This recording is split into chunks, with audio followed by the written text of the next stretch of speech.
Lecture du livre de Ellen G. White, intitulé Le ministère de la guérison. Section 5. Les principes de la santé. Chapitre 20. Hygiène générale.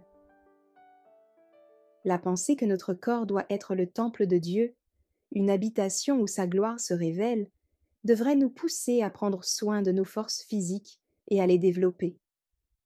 Le Créateur a fait de notre corps un chef-d'œuvre.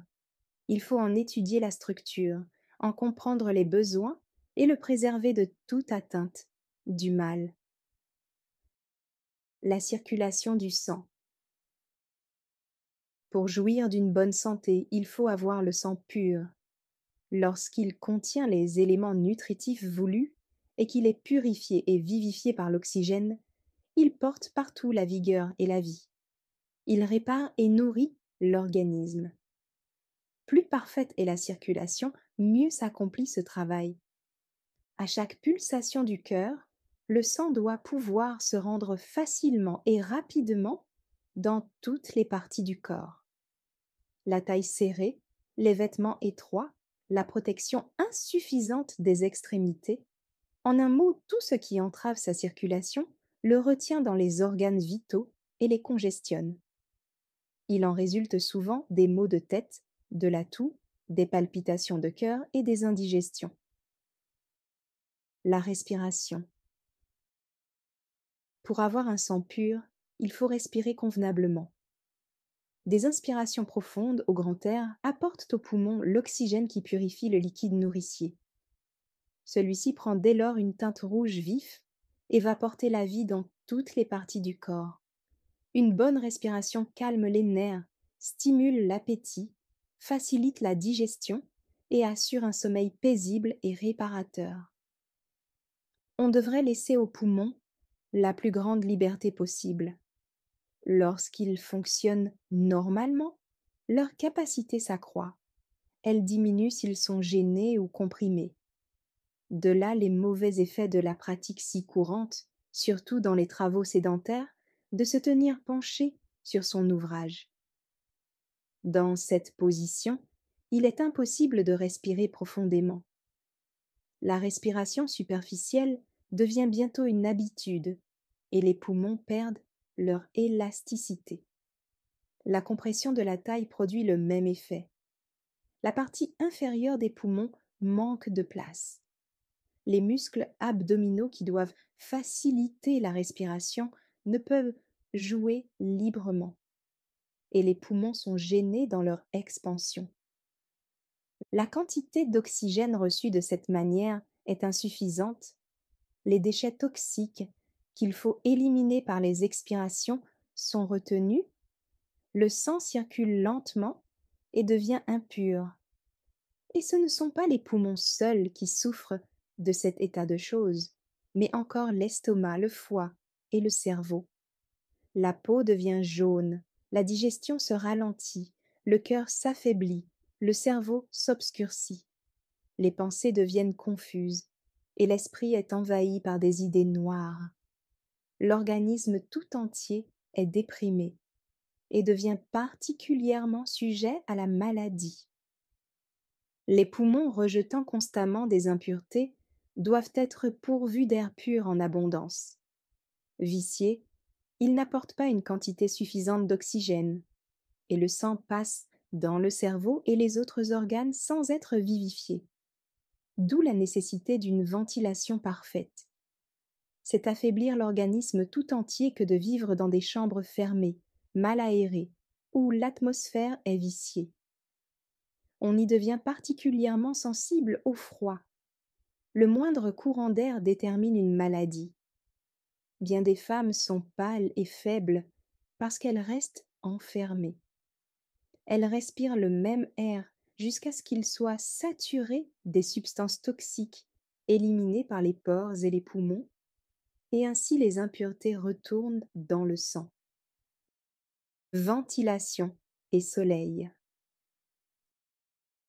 Dans la construction des édifices publics ou privés, on devrait tout disposer de manière que le soleil et l'air y entrent librement.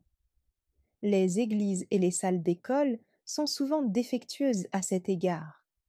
Le manque de ventilation explique l'assoupissement qui détruit l'effet des meilleurs sermons et rend la tâche des maîtres pénible et ingrate. Autant que possible, les maisons d'habitation devraient être construites sur les hauteurs, dans des endroits secs, ce qui éviterait les maladies causées par l'humidité et les miasmes. Cette question est trop souvent considérée à la légère. Une mauvaise santé, de graves maladies et beaucoup de décès sont le résultat de l'humidité et de l'air vicié qui règnent dans les lieux en contrebas et mal drainés. Chaque pièce de la maison devrait avoir une abondance d'air et de soleil, mais tout particulièrement la chambre à coucher. Il ne faut pas dormir dans une pièce où l'air et le soleil n'ont pas libre accès chaque jour. Dans la plupart des pays, on pourvoira à des moyens de chauffage suffisants pour tempérer ou assainir la chambre par les temps froids ou humides.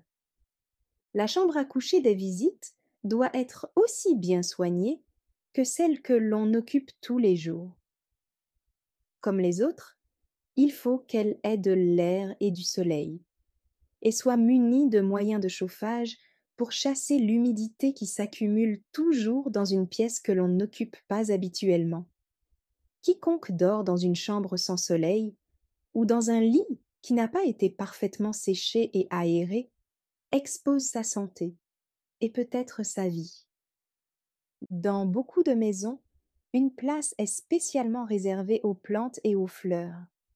La serre ou la fenêtre qui leur est destinée est chaude et ensoleillée, car on sait bien que sans air, sans soleil et sans chaleur, les plantes ne pourraient ni vivre ni fleurir. Si ces conditions sont nécessaires aux plantes, combien plus à notre santé, à celle de notre famille et de nos hôtes. Si nous voulons que la santé et le bonheur règnent dans nos maisons, plaçons celles-ci au-dessus des brouillards qui règnent dans les lieux en contrebas, et donnons libre entrée aux éléments vivifiants du ciel. Supprimons les lourds rideaux, ouvrons les fenêtres et les volets. Ne laissons aucune vigne grimpante, si belle soit-elle, faire de l'ombre aux fenêtres, et ne tolérons aucun arbre si près de la maison qu'il la prive de soleil. Celui-ci peut faner les draperies et les tapis, ternir les cadres des tableaux, mais il mettra le rose de la santé sur les joues des enfants. Ceux qui ont des personnes âgées à soigner doivent se souvenir qu'elles ont particulièrement besoin de chambres chaudes et confortables. La vigueur décline à mesure que les années s'écoulent, laissant moins de vitalité pour résister aux influences malsaines.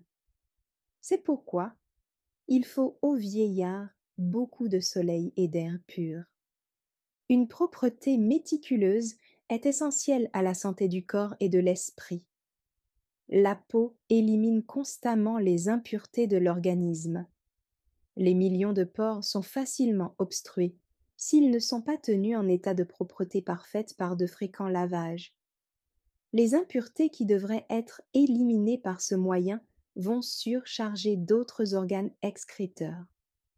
Beaucoup de personnes se trouveraient bien de prendre chaque jour, matin ou soir, un bain froid ou tiède. Pris convenablement, ce bain aguerrit contre le froid en accélérant la circulation du sang qui l'amène à la surface de la peau et fortifie l'esprit et le corps. Les muscles deviennent plus souples, l'intelligence plus lucide. Le bain exerce aussi une action sédative sur les nerfs. Il active la digestion. Il aide aux fonctions des reins, de l'estomac et du foie, donnant à chacun de ces organes la santé et l'énergie. Il importe que le linge soit propre. Il s'imprègne des impuretés rejetées par les pores. S'il n'est fréquemment changé et lavé, il rend ces impuretés à la peau, et elles passent à nouveau dans le sang. Tout genre de malpropreté expose à la maladie. Les germes morbides abondent dans les coins obscurs et négligés, dans les rebuts, putrescible, l'humidité et la moisissure. Aucun débris végétal, aucun tas de feuilles mortes ne devrait être abandonné près de la maison. Il ne doit y avoir ni saleté ni matières en décomposition à l'intérieur de la maison. Dans les villes considérées comme parfaitement salubres, beaucoup d'épidémies sont dues à des matières en putréfaction laissées aux abords des habitations par des personnes négligentes. Une propreté méticuleuse, une abondance de soleil et le respect des principes sanitaires dans tous les détails de la vie familiale sont essentiels à la santé et au bonheur des habitants de la maison. Merci d'avoir écouté cette lecture. Si vous avez des questions ou des remarques sur le thème abordé, n'hésitez pas à les partager dans les commentaires et notre équipe ne manquera pas de les considérer. À bientôt sur lereste.org.